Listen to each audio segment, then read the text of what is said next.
오늘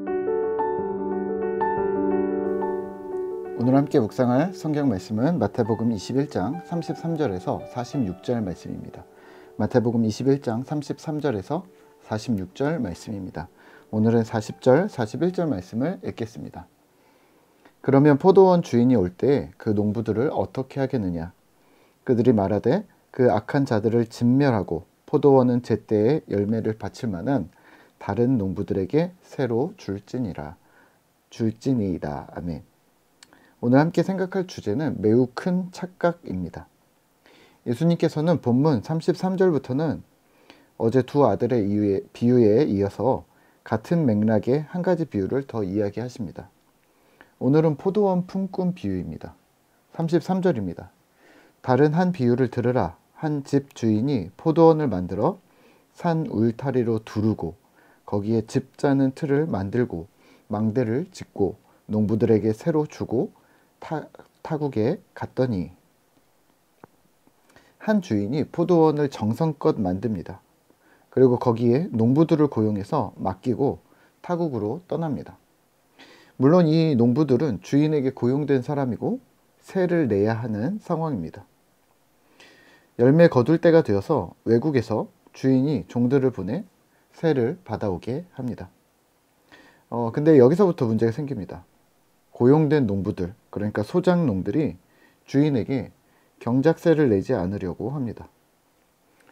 주인의 전령을 잡아 하나는 심히 때리고 하나는 죽이고 하나는 돌로 쳤습니다. 아주 격렬하게 저항합니다. 자기들의 것이라는 거죠. 그렇게 두어 번을 그랬던 듯 싶습니다. 주인이 여기서 결단을 합니다. 37절입니다. 후에 자기 아들을 보내며 이르되 그들이 내 아들은 존대하리라 하였더니 종들 대신에 주인은 아들을 보내기로 합니다. 그리고 소작농들이 내 아들은 대우할 것이라고 생각했습니다. 하지만 농부들의 반응은 전혀 예상 밖이었습니다. 38절, 39절입니다. 농부들이 그 아들을 보고 서로 말하되 이는 상속자니 자 죽이고 그의 유산을 차지하자 하고 이에 잡아 포도원 밖에 내쫓아 죽였느니라. 자, 여기서 좀 생각해 볼까요? 농부들은 말이 안 되는 생각과 행동을 하고 있습니다. 예를 들면 이런 거죠. 내가 회사에 취직을 했는데 사장님이 해외를 가셨고 사장 아들이 팀장으로 온 거죠. 사장 아들을 없애면 이 회사가 내 것이 될까요? 또 내가 옆 가게와 거래를 하는데 물건을 떼오고서 거래 대금을 안 치렀는데 옆 가게 사장 아들이 와서 대금을 지불하라고 합니다. 여기서 그 아들을 없애면 옆 가게가 내 것이 될까요? 네, 말이 안 되는 생각입니다. 착각이 아니라 자기 스스로 큰 오류에 빠진 것이죠. 자신이 세운 논리가 합리적이라고 생각한 건지 모르겠는데 그 논리는 전혀 시대에 맞지도 이치에 맞지도 상황에 맞지도 않습니다. 오늘 포도원 농부들이 그랬습니다. 주인의 아들을 죽이면 세금을 안 내고 버틸 뿐이지 포도원이 내 것이 되지는 않습니다. 주인은 당연히 어떻게 할까요? 40절입니다. 그러면 포도원 주인이 올 때에 그 농부들을 어떻게 하겠느냐? 그들이 말하되 그 악한 자들을 진멸하고 포도원을 제때에 열매를 바칠 만한 다른 농부들에게 새로 줄지니이다. 아멘. 네, 그렇죠. 말도 안 되는 생각과 행동을 한 이 무례한들을 주인은 처치할 것이고 포도원은 다른 충실한 농부들을 새로 찾게 될 것입니다. 사실 여기서 주인이 손해를 본 것은 잘못된 농부들이 자리를 점령한 기간, 그리고 그들이 돌아오리라고 생각하고 보냈던 종들과 아들의 생명입니다. 예수님은 이 비유를 왜 하신 걸까요? 네, 모두가 눈치채셨듯이 포도원 주인은 하나님입니다. 잘못된 농부들은요, 대제사장과 서기관들, 종교 지도자들입니다. 목숨을 잃은 종과 아들은 바로 선지자들과 예수님일 것입니다. 그러면 이 포도원 비유는 누구를 향한 것일까요? 네, 이 비유는 그냥 좋은 비유가 아닙니다. 종교 지도자들과 대제사장들을 향한 공격형 비유라고 보시면 될 듯합니다. 그러면 이어지는 42절부터의 말씀이 이해하기 쉽습니다.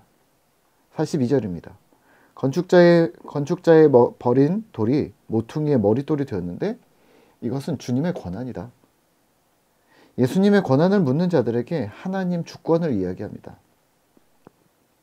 43절과 44절은 저주입니다. 이러므로 내가 너희에게 이르노니 하나님의 나라를 너희는 빼앗기고 그 나라의 열매 맺는 백성이 받으리라. 이 돌 위에 떨어지는 자는 깨지겠고 이 돌이 사람 위에 떨어지면 그를 가루로 만들어 흩으리라 하시니. 아멘.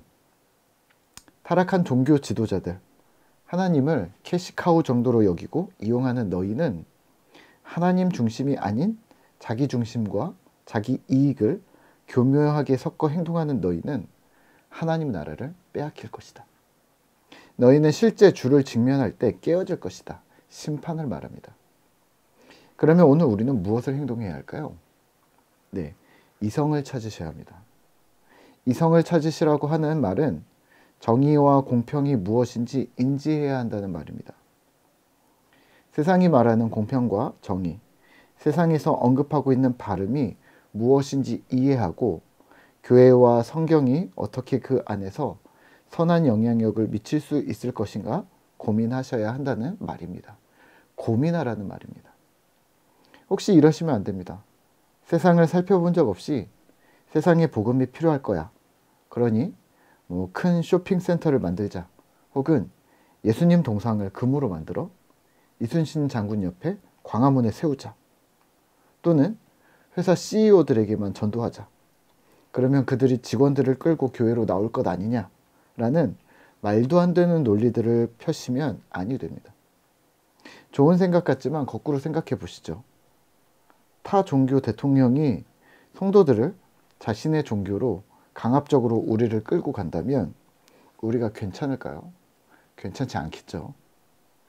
이성적이라 함은 성경을 지성적으로 이해하자는 의미도 되지만 또 성경을 나의 삶에 적용시킬 때 세상을 이해하고 세상의 언어로 세상의 사랑을 베푸는 형식으로 내보낼 수 있어야 한다는 말입니다.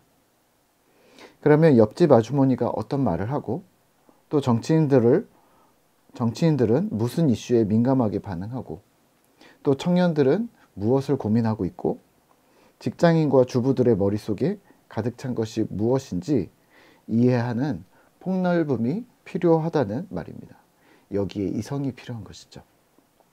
우리가 신자들만 모여서 착각하지 않기를, 우리의 좁은 시야로 하나님을 재단해서 어려움을 당했던 것과 같이 세상을 재단하거나 난도질하지 않도록 사랑으로 생각하고 말하고 예수님처럼 행동하는 그러한 신실한 신자 되시기를 기도합니다.